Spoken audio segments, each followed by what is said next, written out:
I'm Casey, this is Georgie. Welcome to another episode of Taught the Hind Leg of a Horse. So today we thought we would discuss a little trip that Georgie had. She's been away for a little weekend doing liberty training with her horse. That's right. So for those that don't know what liberty training is, maybe you should just give a little... Well, it's just no ropes, no halters. The horse stays with you. Horse goes round over objects, comes back to you. But with nothing on them? Completely. Wow. So Half it's like trick training. pirouettes, sideways. Yeah. Okay. It's fun stuff. Lateral work, especially, which is beneficial to the horses in their bodies. But yeah, no halters, no gadgets, not even a rope, no lunge lines, nothing. Just all liberty at free will. So they can leave if they put too much pressure on them, which is an interesting thing. So it's really about building that partnership. Right, okay, yeah. Rather than, you know, because if you put too much pressure on the horse just goes, I'm out of here, see you later. There were several moments where she went galloping around the paddock for a little while, but then she came back and she went, oh, actually, it's just nicer to be with my mummy. Yeah. So, that's kind of what we did. But what we were really wanting to talk about is the conversation that you had with the lady that was... The trainer that was running the clinic. Yep. So what was it she was saying about, you know, liberty training, and she also trains Pirelli, does she? Yes, as well? She's a Pirelli instructor, has been for many, many years.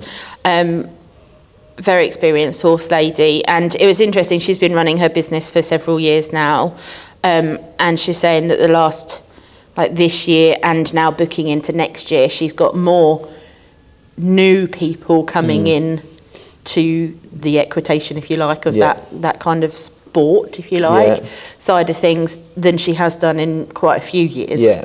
And I was talking to another client of mine who does a lot of working equitation, and they've seen a massive influx, like again, last year and this year, of people coming into it that have not done it before.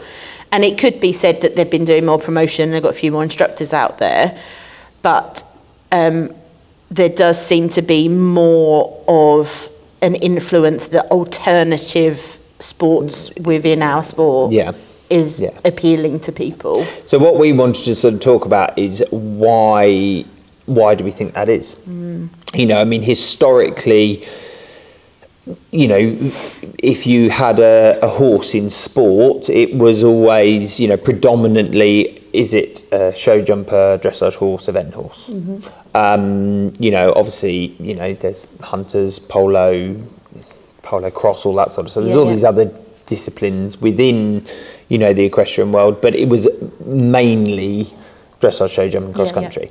So why do we think that people perhaps are coming away from that sort of, if you like, conventional disciplines? Well, there's a couple of reasons. I mean, a couple of possible reasons. Obviously, without asking people, you'd have to see. But I mean, there's certainly social media, I think, is opening up alternative options for people. And you've certainly got a couple of, or a big, certainly in Europe, there's one or two names that I can think of that are very well known as offering options for people that have maybe their horses have been struggling with those traditional training techniques, if you like, or, you know, and a lot of people struggle with things like trailer loading and loading horses and travelling horses, which then they go to these alternative horse people because they're looking for help out on that, and it then leads on to other things. On the other flip side of that, there's also the cost, you know, added on also the fact that, you know, we're seeing a lot of negative press about, you know, current maybe training methods within dressage particularly, but, you know, also eventers and show jumpers are kind of getting a bit of stick that way now. You know, are people now starting to think, well, hang on, I don't want to just take the next strongest bit or another gadget to try and control my horse, when I can actually work on building a technique that allows me to communicate with my horse on a different level. You know, we've spoken in the past about how there seems to be a shortfall in horsemanship. And people don't really seem to understand that horses are a very trainable animal. You know, they're quite easy to train, really, when you understand how to train. It, yeah. You know, breaking down, you know, if you want to teach a horse a half pass or anything else, you've got to teach it how to shape its body. You've then got to teach it to move in that lateral manner. You know, how do we break those steps down so that we can teach it? You know, and some of those things could be we teach it on the ground first before we get on, which then is, while again a lot of this natural horsemanship and alternative kind of methodologies are now appealing to people because they are systems. There are systems in place within those modalities that teach how to break these things down and how to teach them to the horses. And I'm not entirely sure, and I could be wrong, that a lot of traditional kind of dressage or eventing trainers understand that concept. And now, certainly, there seems to be more of a prevalence to it just needs a stronger bit. Yeah. But then, I mean, that sometimes is the you know, it's which route you go down with your training as to, do you want like a quick fix route or do you want a long-term route? So obviously, you know, when you look at a lot of the you know, a lot of the good professionals, they're training their horses for the future and for being top level competitive horses. So they're going to train them in a way that when they get to a top level, they've sort of got everything they need, and the foundations are correct. Yeah. But then obviously, you know, on the flip of that, you've got, you know, for example, you know, if they're a yard that is solely for the production of horses for sale, then there can sometimes be a bit more of a quick fix type mentality of, you know, we don't want to do the long version of, you know, training a horse for years. We want to do the short version of get it to do what we need it to do so that we can advertise it at that level, and, you know, whether it was ready to be at that level or not is immaterial. They just want to get it there to sell it. And also because there is, you know, there are a lot of people, I think, with training horses, it can be very tedious, it can be very repetitive, it can seem to take some horses a very long time to learn things or get strong enough to do things in a good way, and some people don't have the patience for it. You know, some people just want it to happen now, and then, you know, I mean, you know, you see it a lot with, you know, it's a bit like somebody, you know, with a jumping horse that they're saying, you know, oh, well, you know, I can't get round the corners very well. But then they're still trying to take it out jumping and doing quite big courses, when actually, fundamentally, they just need to work on their flat work for a month, you know, and they need to spend a bit of time teaching the horse how to come round the corner. You know, it's basic things like that. But that is part of that breaking that down, isn't it? It's understanding where the problems are, or and finding solutions for them, and that might be thinking outside of the box, or it might just be taking a step backwards and kind of reassessing and going over that. But I think, you know, I do wonder myself, is there competing is expensive. It's expensive now, there's no two ways about it, you know, and are people looking for cheaper or more fun stuff to do that takes some of the pressure off competing? Are people maybe not as competitive as they were? I mean, there are a lot of people out there who enjoy spending time with their horses and enjoy training their horses to do things, but they're not competitive people. And actually, they don't like to go out and be told by a dressage judge that, oh, well, this wasn't good enough and that wasn't good enough and blah, blah, blah, blah, blah, when they're just doing it for the pure enjoyment of doing it. So, of course, something like, you know, teaching them, you know, liberty, for example, so teaching them how to do that sort of work, it's not, you're not being judged. You're just doing something with your horse. You're just teaching it to do something, and you're spending time with your horse. And I think there are people that's enough for them. That's all they want to do.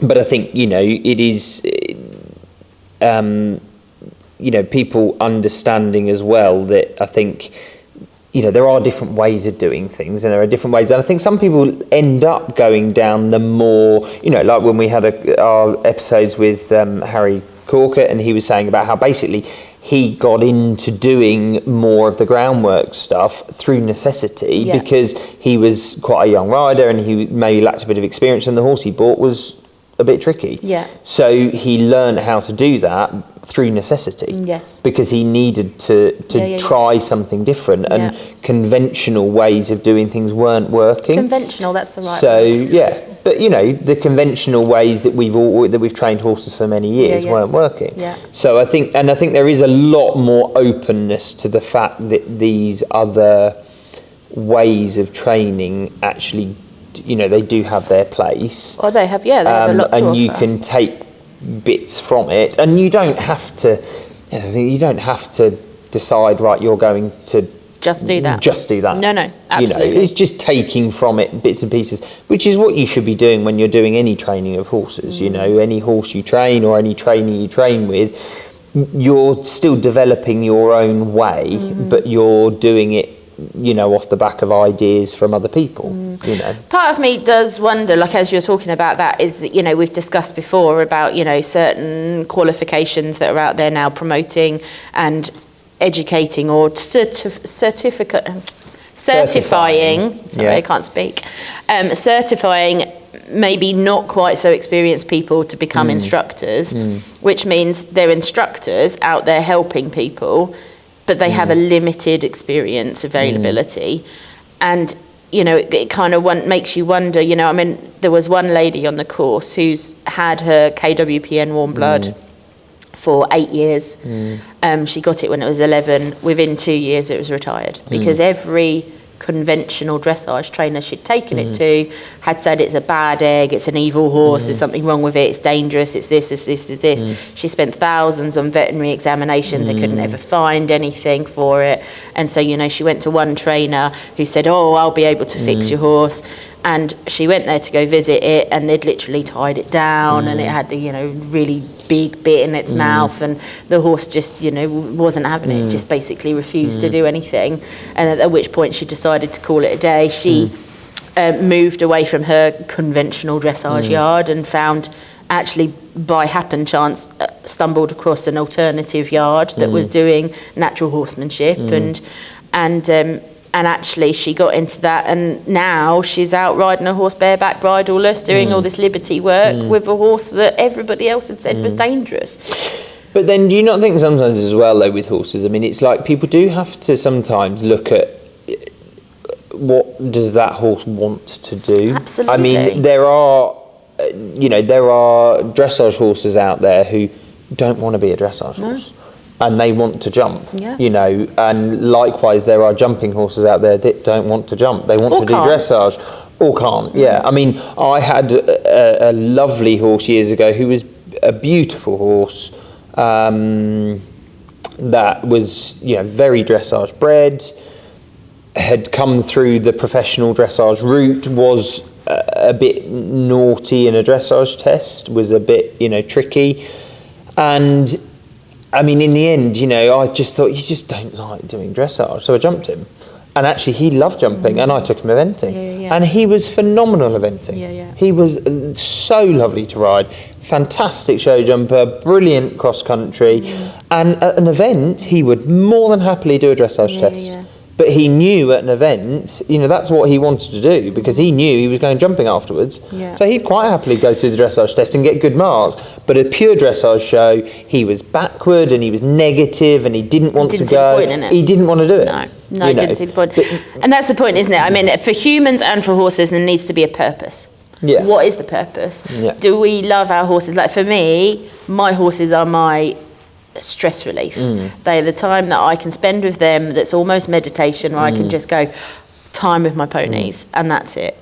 And so, you know, and yes, I have competed never to any level in the past, but I'm actually a very competitive person, and I don't like what that competitive feeling actually does to me. So I choose not to compete for that very reason. You know, because I like getting better, and if I perceive that wasn't the best score, I want to do more and more and more and more, and then it does become this thing of pushing, and then you kind of go, but then it takes the fun out of it, because then it's this high anxiety, it's this stress, it's this, oh, I've got to do better, I've got to do better, I've got to do better, and actually that takes what I have the my horses enjoyment for. out of it. Exactly. Yeah. And it does for the horses too. Like they know when we're stressed. Yeah. They know when we're not coping. They know when we're pushing them to do something that they either are not fit enough, strong enough, ready, want to do. Yeah.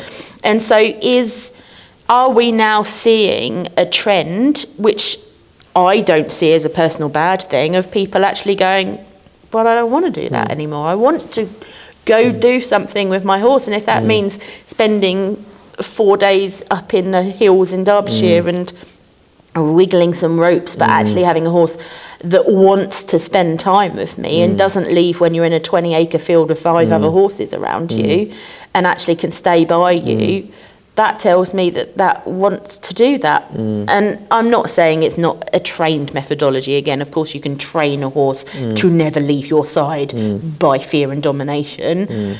But are we seeing more of a tipping towards wanting to build that partnership with our animals? And is that a bad thing, or?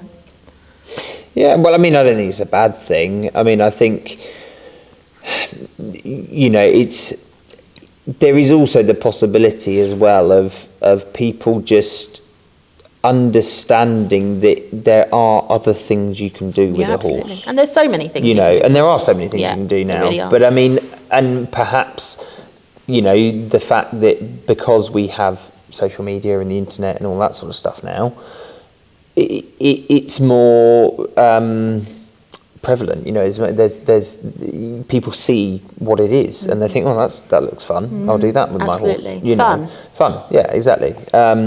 And that maybe people don't find, you know, maybe people are going, well, actually, I don't actually find doing a dressage test that fun because they find it incredibly stressful and, you know, and oh God, and, you know, I'm going to be judged and everyone's watching me and all that sort of stuff. And actually, that's just not their bag, you know. But I think probably for a long time, people felt if you had you either were, you know, somebody that just hacked out or you mainly did one of the 3 disciplines that are the most common. So you kind of felt, maybe people felt a pressure that they had to do that. But maybe they don't feel that pressure now. Yeah. I don't know. No, I think it's just interesting in general, isn't it? I mean, I went away for a day, drove all the way to Hartbury College in one day. Don't suggest that, it's not that fun. Like 8 hours of driving. Anyway. Well, Hartbury's a long way. Carl's not far from Hartbury. It's a long way down there. Yeah, from here. So we went and it was another horsemanship training thing. It was a festival of horsemanship, I think it was called. I can't remember what it was called. I'm terrible with names. But, and there was a lot of what I would call conventional riders there. There were a lot, and you know, you kind of look at it and you go, what is drawing them into something that would be considered quite alternative? And I think there was an element of, you know, trick training. A lot of the, you know, people that are doing the stunt riding and stuff are there, so that's drawing people in. And then, you know, we've got the horsemanship showcase that has run for the last, I don't know, I think they're on year 8 or 9, something like that, maybe 7, I don't know.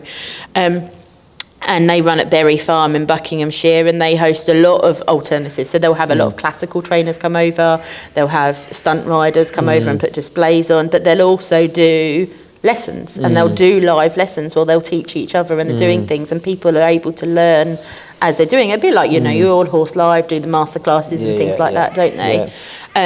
So there's a lot of those things going on, but it's stepping away from competitive environment and it being about just training horses to do things. Yeah, exactly. And having fun with your horse and, you know, giving them a purpose that is outside the white lines or outside the white, you know, markers or anything else. So I think it's interesting. I mean, working equitation as well, especially seeing an influx in that I mean, they're I mean, I've had a few of my clients actually that have said they're going to give some of that a go. And it's just a different thing to do, I suppose, isn't it? Well, it has a purpose as well. You know, they've got to go over bridges and through gates, and they've got to open gates, and they've got to, you know, hook the bell on the pole. And so there's a whole element of desensitising the horses, teaching them rhythm, teaching them skills of climbing on stuff and opening gates. I mean, who doesn't have to open a gate nowadays when they're on board, when you're out hacking? So, you know, it's using those everyday skills and then being able to train and have fun with them and a little bit of support. So yeah, I think it's interesting that it's kind of, the landscape seems to be changing a little. Yeah, and I think, and as you say, there is quite a lot of bad press at the moment about, some of the disciplines, and as you say, especially the dressage, which, I mean, a lot of it I think is quite unfair. But, it's like everything, there's always somebody that is doing something that perhaps they shouldn't. But I think, it would be unfair to tarnish everybody with the same brush. Yeah, no, I agree. And, I think people do, they probably do also need to think that how things were years ago, times have changed and things have moved on, and people do things differently, and, think about things differently. And, and I think people definitely are, but people are understanding the value of some of these other training methods, especially with some more difficult horses. Yes. Yeah. Well, and what is difficult horse? I mean, if we say those words and we break it down, in my experience, horses become difficult when there's pain, or there's an association, a negative association with something they're being asked to do, or like you said, we've already said, they're not strong enough to actually do what they're being asked to do. Or, and very often, I think it's funny that very often in the past when I've rehabbed horses and stuff, most of them have been mares, because you find that mares just go, no, I'm not doing it. Well, I don't need to do that.